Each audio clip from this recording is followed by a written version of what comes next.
ప్రభువునందు సోదరి సోదరులకు ప్రభు అయిన యేసుక్రీస్తు వారి పేరిట ప్రేమపూర్వక వందనములు తెలియజేస్తుంటున్నాను.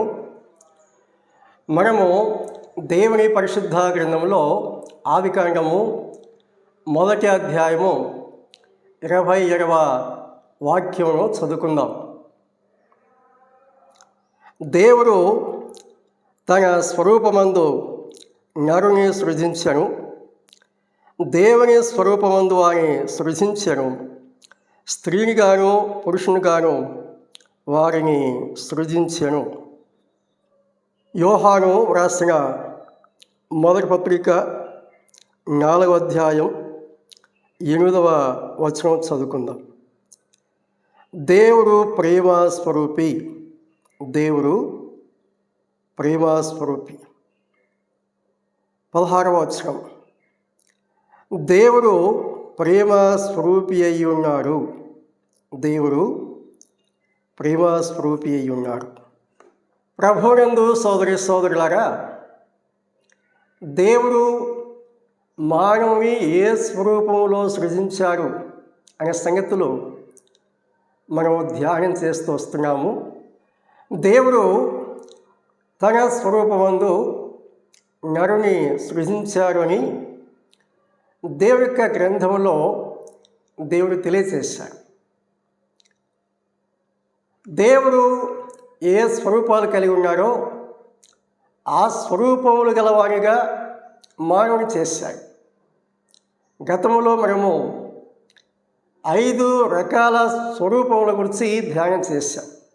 ఈ దినము దేవుడు ప్రేమ స్వరూపి, దేవుడు ప్రేమస్వరూపి. దేవుని యొక్క స్వభావం ఏమిటి మనం చూసినప్పుడు ప్రేమ. దేవుని యొక్క స్వరూపం ఏమిటి, దేవునికి నిర్వచనం ఏమిటి అనే సంగతి మనం చూస్తే ప్రేమామయుడు, ప్రేమ స్వరూపుడు. ఆయనలో ప్రేమ తాండవిస్తున్నట్లుగా మనం చూస్తాం. దేవుని యొక్క వాక్యంలో దేవుని యొక్క ప్రేమను గురించి ఎన్నో సంగతులు, ఎన్నో దృష్టాంతాలు కోకొల్లలుగా మనం చూడవచ్చు. దేవుడు ప్రేమ స్వరూపి అయి ఉన్నాడు. ఆ ప్రేమ స్వరూపము మానవులకు దయచేశాడు.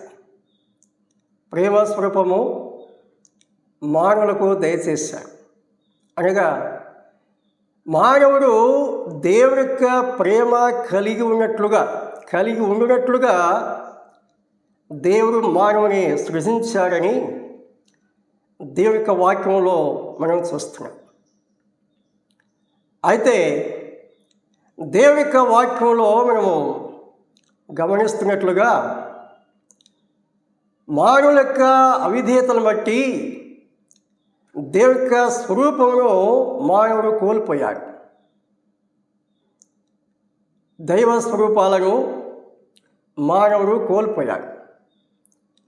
అయినను దేవుడు మానవుని ప్రేమిస్తున్నాడు అనే సంగతులు దేవుని యొక్క వాక్యంలో మనం చూస్తున్నాం. ఆ సంగతులు దేవుని యొక్క గ్రంథంలో మనము చదువుకుంటున్నాం. ఎఫెసీ పత్రిక 2వ అధ్యాయము ప్రారంభం నుండి 7 వచనాల్లో ఈ సంగతులు చాలా స్పష్టంగా తేటగా మనం చూడవచ్చు. దేవుని యొక్క ప్రేమ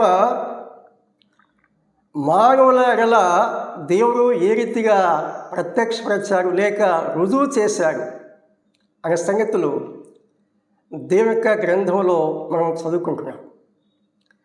యోహాను సువార్త 3వ అధ్యాయం 16లో మనం ఈ రీతిగా చదువుకుంటున్నాం. దేవుడు లోకమును ఎంతో ప్రేమించెను కాగా ఆయన తన అద్వితీయ కుమారుడిగా పుట్టిన వారియందు విశ్వాసంచు ప్రతివారు నశింపక నిత్య జీవం పొందినట్లు ఆయనను అనుగ్రహించును అని దేవుని యొక్క గ్రంథంలో మనం చదువుకుంటున్నాం. పరలోకపు దేవుని యొక్క ప్రేమ నశించిన మానవాళిని రక్షణ నిమిత్తమై కోల్పోయిన దేవుని యొక్క సన్నిధి సహవాసం ఆయన స్వరూపమును తిరిగి ఇవ్వటానికి క్రీస్తు యేసు ప్రభువుగా దేవుడి లోకానికి వచ్చారని, ఆయన శిలువ మరణం ద్వారా, ఆయన సమాధి చివరి తిరిగి లేచడం ద్వారా మానవులు కోల్పోయినటువంటి ఆ ఆశీర్వాదాలు పరిపూర్ణంగా మానవుడు పొందటానికి దేవుడు మార్గం ఏర్పాటు చేశారని దేవుని యొక్క గ్రంథంలో మనం చదువుకుంటున్నాం.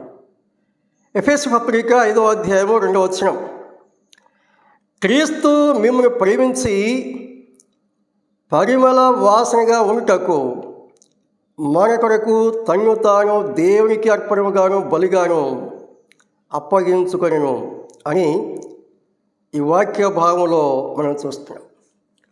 దేవుని ప్రేమకు రుజువు ఏమిటి అంటే, క్రీస్తు యేసు ప్రభు మన కోసం తను తాను బలిగా అర్పించుకున్నారు. మానవుల ఎడల దేవుని యొక్క ప్రేమకు ప్రత్యక్ష నిదర్శనం, రుజువు, ఆధారం ఏమిటంటే, యేసుక్రీస్తు వారు మనల్ని ప్రేమించి తనను తాను ఇష్టపూర్వకంగా మన కోసం బలిగా అర్పించుకున్నాడు. ఈ సంగతులు దేవుని యొక్క వాక్యంలో గమనిస్తాం. అన్నిటికంటే విలువైనది, అతి ప్రాముఖ్యమైనది ఏమిటంటే ప్రాణం కదా, ఆస్తి కాదు. ఆస్తి ఉండవచ్చు, ధనం ఉండవచ్చు, ధాన్యం ఉండవచ్చు, అధికారం ఉండవచ్చు, ఈ లోకంలో ఏవైనా కలిగి ఉండవచ్చు. కానీ అవన్నీ మన జీవితాల్లో మనము అనుభవించాలంటే మనము జీవిస్తుండాలి. దేవుని యొక్క వాక్యంలోనే దేవుడు తెలియచేశారు, ఒకడు సర్వలోకమును సంపాదించుకొని తన ప్రాణమును పోగొట్టుకుంటే వానికి ఏమి ప్రయోజనము అని ప్రభు ప్రశ్నించారు. అంటే సర్వలోకము కంటే విలువైనది ఏమిటి? ప్రాణం. సాధారణ మనిషి యొక్క ప్రాణమే ఈ లోకంలో ఉన్న సమస్తం కంటే విలువైనది అయినప్పుడు దేవుని యొక్క ప్రాణం అది ఇంకెంత విలువైనది అనే సంగతి మనం ఆలోచన చేయాలి. తన ప్రాణమును ధారపోశాడు అని యెషయా గ్రంథము 53లో చెప్పాడు. మరణము పొందినంతగా అతడు తన ప్రాణమును ధారపోశాడు. దేవుని ప్రేమకు రుజువుగా దేవుడు తన ప్రాణమును మనకు ధారపోశాడు అని దేవుని యొక్క గ్రంథంలో దేవుడు తెలియచేశారు. కేవలము అక్షరాలుగా కాకుండా క్రియాత్మకముగా ఆయన కార్యము జరిగించారని చరిత్ర మనకు తెలియచేస్తుంటున్నారు. ఈ సందర్భంలో దేవుడు ఎటువంటి వారిని ప్రేమించారు? దేవుడు ఎటువంటి వారిని ప్రేమించారు? మానవ లోకంలో ప్రేమకు దైవ ప్రేమకు ఎంత వ్యత్యాసం ఉన్నది అనే సంగతి మనం ఆలోచన చేయాలి. మానవుల ప్రేమ ఎటువంటిది? ఒకే మాటలో చెప్పాలంటే స్వార్థపూరితమైనది అని చెప్పవచ్చు. నిర్హేతుకమైనది కాదు. మానవుల ప్రేమ నిర్హేతుకమైనది కాదు. మంచి వారిని మనం ప్రేమిస్తాం, లేక మనకి ఇష్టమైన దానిని ప్రేమిస్తాం, ఇష్టమైన వారిని ప్రేమిస్తాం, అక్కర కలిగి ఉంటే ప్రేమిస్తాం. ఇవి మానవ లోకంలో సర్వసాధారణంగా ఉన్న ప్రేమలు.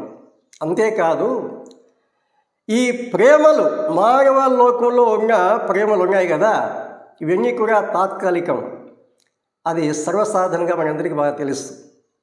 ఒక భక్తుడు చక్కని పాట రాశారు, ధరణిలోని ప్రేమలన్నీ స్థిరము కావు, తరిగిపోవును, యేసుక్రీస్తు కల్వరి ప్రేమ నిరంతరము నిలిచి ఉంటుంది అని చెప్పారు.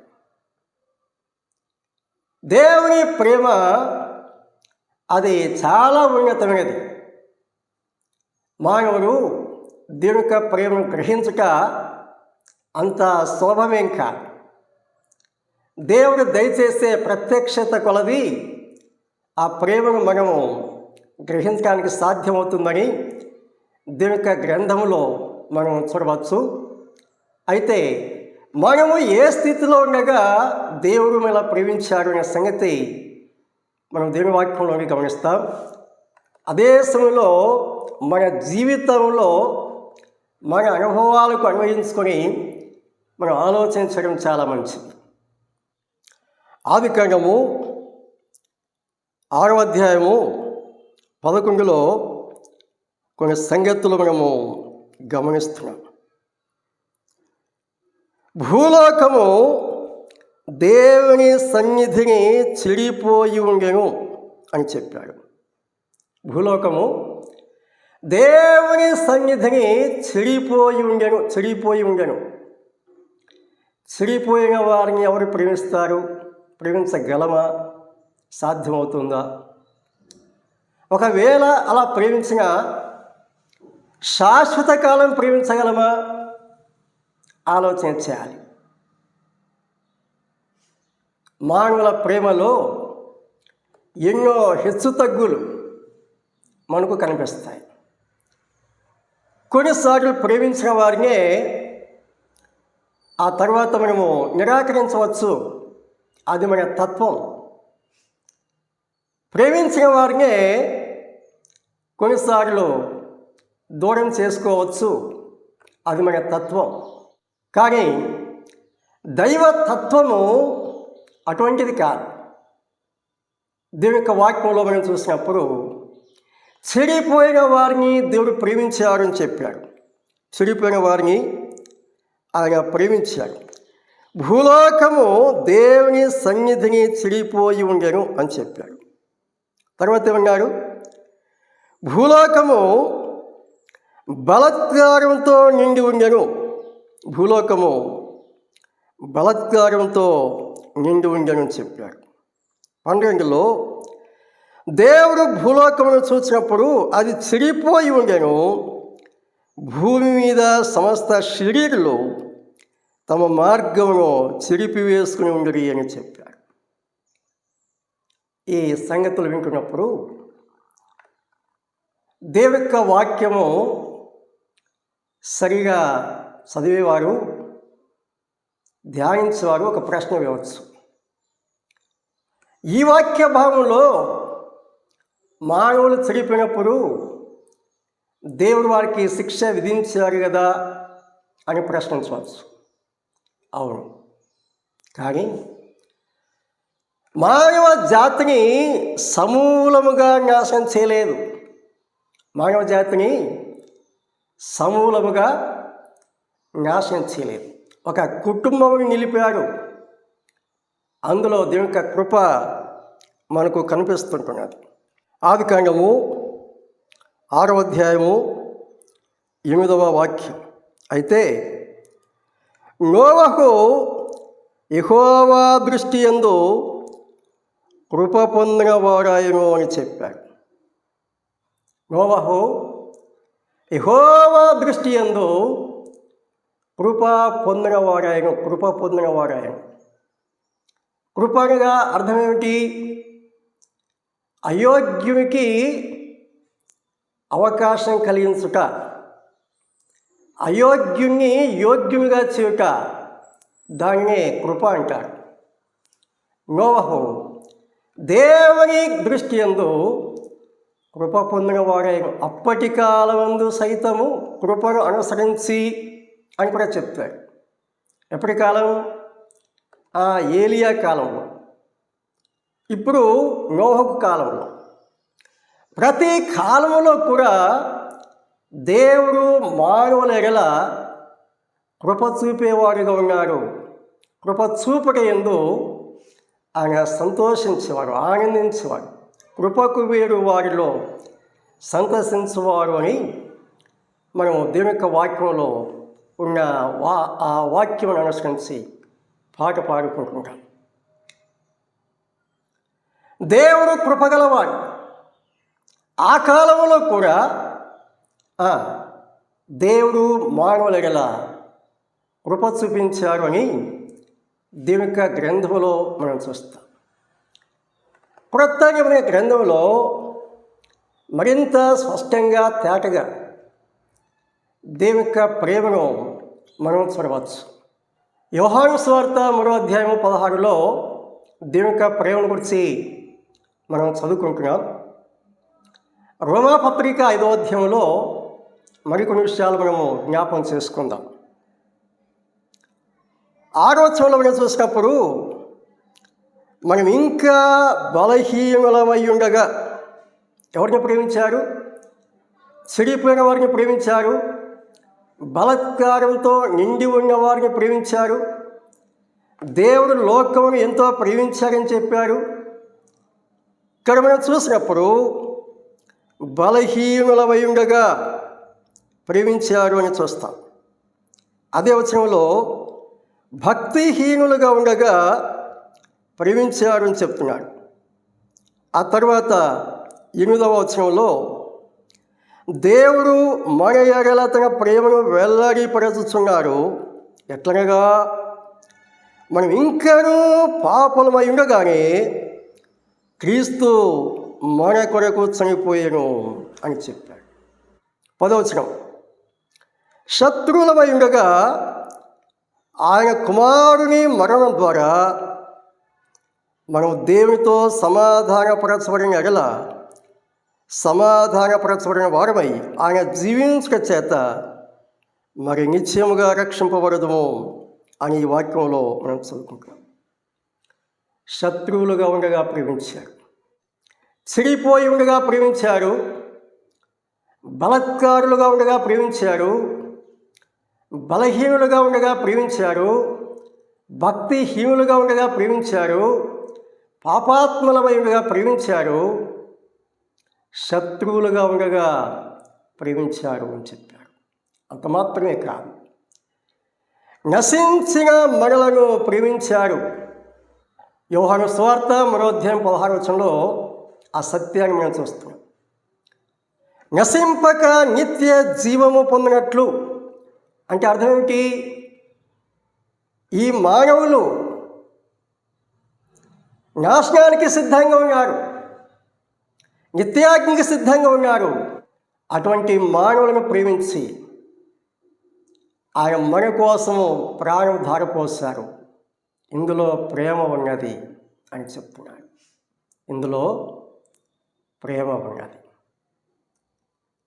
మన ఎడల దేవుడు తన ప్రేమను ప్రత్యక్షపరిచాడు, రుజువు చేసుకున్నాడు.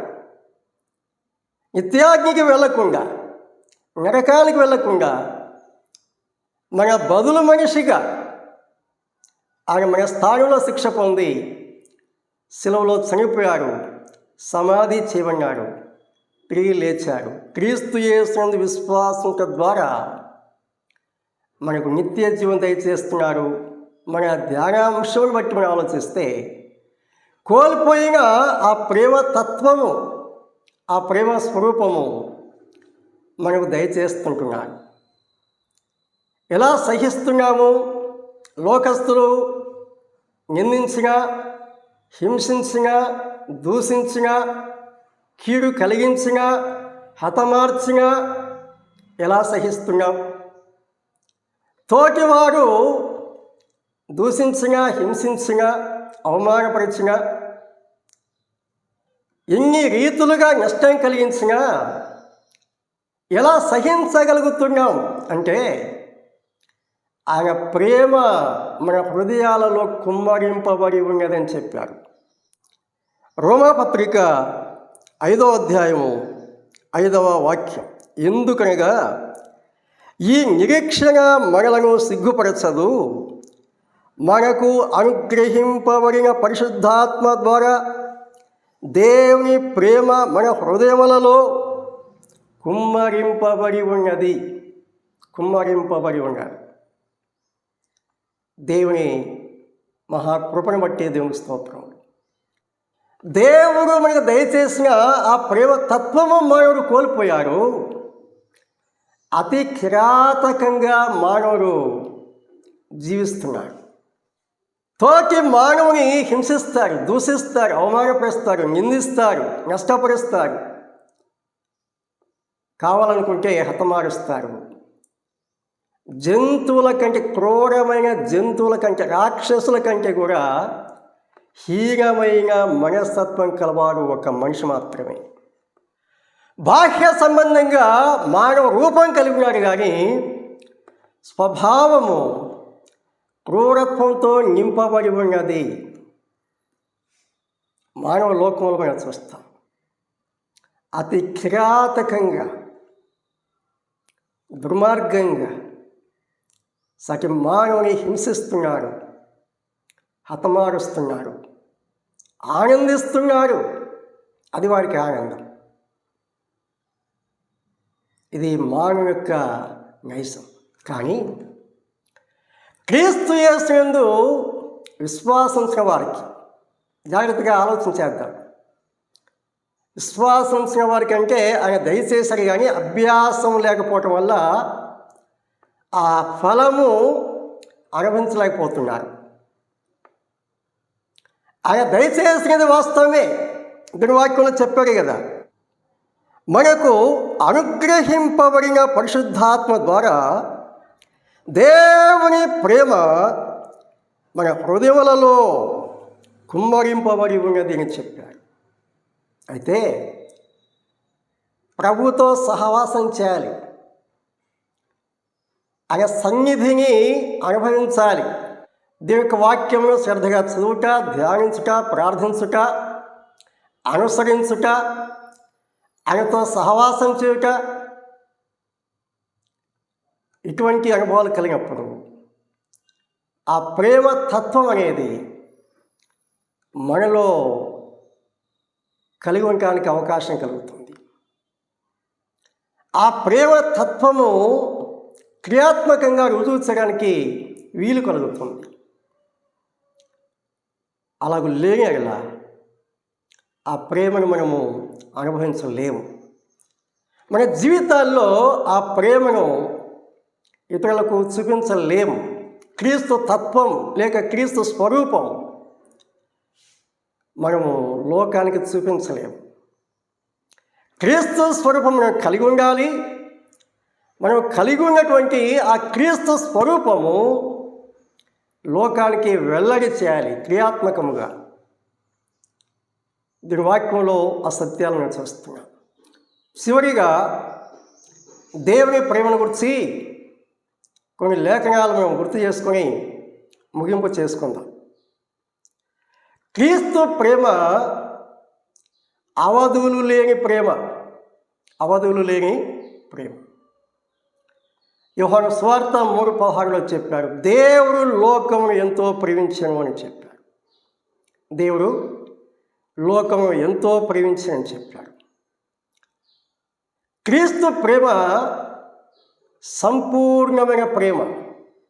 యోహాను సువార్త 11వ అధ్యాయము మొదటి 2 వాక్యాలు చెప్పాడు, లోకంలో ఉన్న తన వారిని ప్రేమించి వారిని అంతం వరకు ప్రేమించను అని చెప్పాడు. అంతవరకు ప్రేమించడం, ఎవర్ లాస్టింగ్ లవ్.